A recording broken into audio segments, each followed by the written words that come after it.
you've ever struggled with the consistency of your ball striking, hitting the ground first, hitting it fat, hitting it thin, then you know you have a problem with your impact.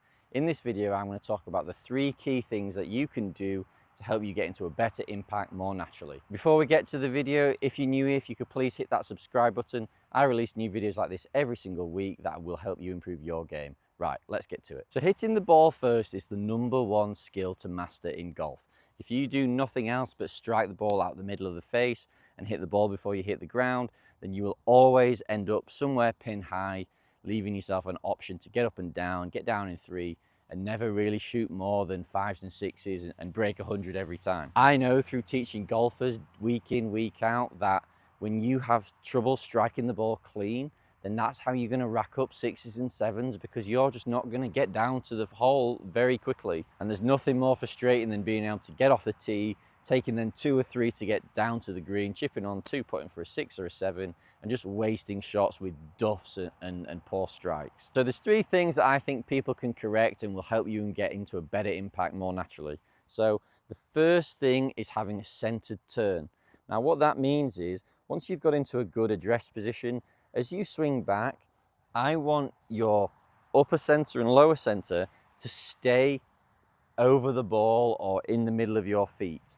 So anytime a golfer moves across with their upper body, with their lower body on the way back, that always just invites a fat shot, a swing where you're going to hit the ground before the ball and duff it 20 yards in front of you. So I really like to encourage people to think about almost like pulling a lawnmower. If you had a petrol lawnmower and not one of those lithium batteried ones, then you'll know that you'd stand there holding the lawnmower and you'd yank it straight back. And that's actually what we're trying to do in the golf swing. So you want your right shoulder, right hip to move straight backwards, which keeps you over the ball at the top. We don't want any sort of lateral movement, or we want to limit the lateral movement as much as we can in the backswing, because that is just going to produce fat shots.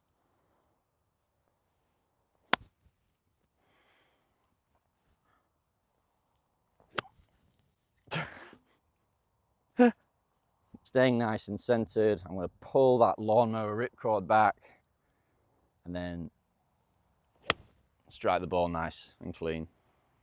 So that one came out a bit low, but because I'm really moving forwards onto it, I'm going to strike the ball well. It's going to end up down by the green. Happy days. Please don't forget to like and subscribe. It really helps the engagement, helps YouTube push this video to more people. It'll help me grow.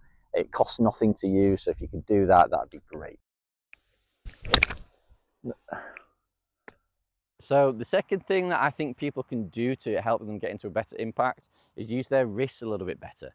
So too many golfers either don't do anything with their wrists on the way back, or they have far too much wrist cock and not enough wrist hinge, so right wrist extension. So as you swing the club back, your wrist shouldn't go straight upwards, it shouldn't go straight backwards, it should sort of move 45 degrees up that way. And then you want to try and hold that angle for as long as you possibly can. What that's going to do is help you not dump the club in the ground too early.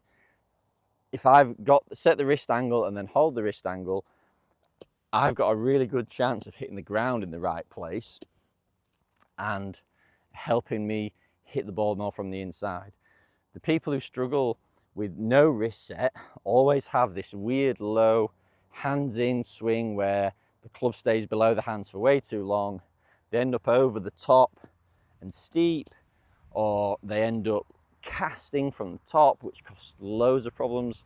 So I want you to think about hinging the wrists 45 degrees out as you go back with your nice centered turn, and that's going to help you strike the ball nicely.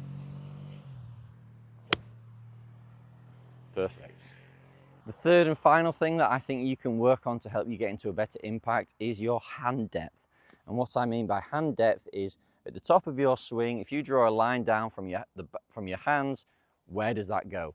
So I want golfers' hands to be somewhere behind their right heel, because what that allows with good wrist angles is the club to swing into the ball from behind you.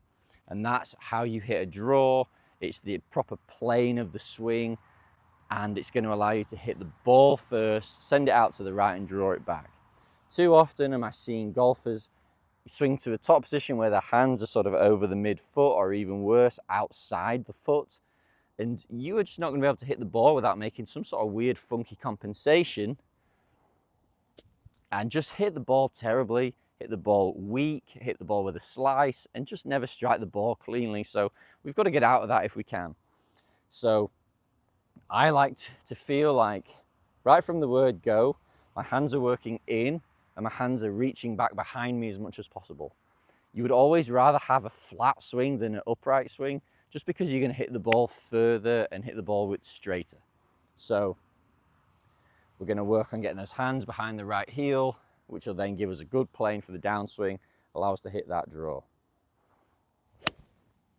So as a golfer, if you can nail those three things, my centered turn in the backswing, my 45-degree wrist hinge, and good depth to my hands, that's going to really put you in good stead to hit the ball well, hit the ball with a good shape, and hit the ball far enough to be able to go and break 80, break 90, break 100, whatever your goal is. I see no reason why a golfer of any ability can't go work on those three things and improve.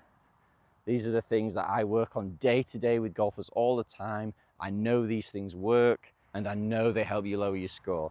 So we're going to go rip cord on the way back, nice right shoulder, right hip back. I'm thinking about my 45-degree wrist hinge, and I'm thinking about getting my hands behind my right foot. Do all those three things together, and I get great strikes, great shape. I've absolutely flagged that one. And I'm gonna strike the ball clean, which is going to allow me to get my ball pin high into every single time, and that's what's going to allow me to shoot lower scores. We need to stop wasting shots with duff strikes, because you may as well have thrown it. It's really hurting your scores. And if we can just guarantee ways of striking the ball first, advancing the ball down the hole, then we're going to be better players. And here's the thing, you can do this with every single club in your bag. It's one swing for everything. So that's driver, that's 3-wood, that's long iron, that's short iron, that's wedge. You're always going to work on those three things: right shoulder, right hip back, 45-degree wrist hinge, and hand depth at the top. Yeah, perfect. So hopefully that makes sense. There's three things there that are really going to help improve your game. If you're struggling, please feel free to send me your swing. I'll happily take a look and see which of the three you're struggling with and what you need to do to improve. Thanks very much for watching the videos. If you can please like and comment to boost the engagement, and subscribe if you don't already, that'd be great. If you like what I put out in these videos, you like what I say about technique, I can actually help you with your game no matter where you are in the world. So if you just want to click the link in the bio, it'll take you to Skillist, which is an online coaching platform, and there you can look to see what I do, and actually I can help you with your game. So analyze your swing, give you some drills and tips to help you improve, so we can work together to help you lower your handicap. But anyway, let's get back to the video.